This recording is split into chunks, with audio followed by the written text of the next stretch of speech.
ya ikhwan, abantu baje barangwa no kwigengesera kugerekeranye n'ababyeyi.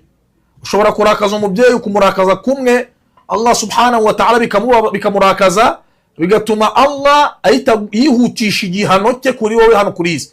Kama dhukir, nkuko byavuzwe, nta cyaha hamwe na Adamu akora ngo ibihano byacyo ngo byihute akiri ku isi, uretse n'ibimutegerejeho mu qiyama, nko gusuzugura ababyeyi.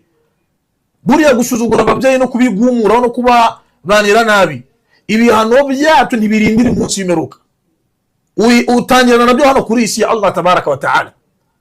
Fa'ala kulli hal, abana bagomba gutinya Allah mu byerekeranye no kubaha ababyeyi.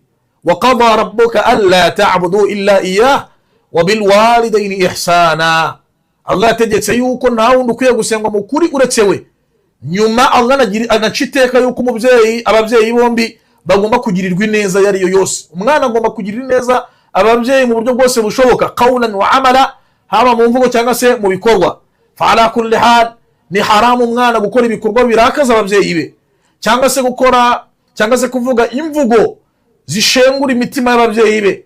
Wa man fa'ala hadha, nuwaramuka yarabikoze, fa alayhi an yatuba ila Allah, nakore tawba hakiri kare kuri Allah, anaharanire gukora ibikorwa bituma ababyeyi be bongera kumwishimira nabasaba imbabazi. Wa illa bitaribyo fa huwa ala khatarin azim, ari mu mazabira haba hano kuri isi ndetse na yawmal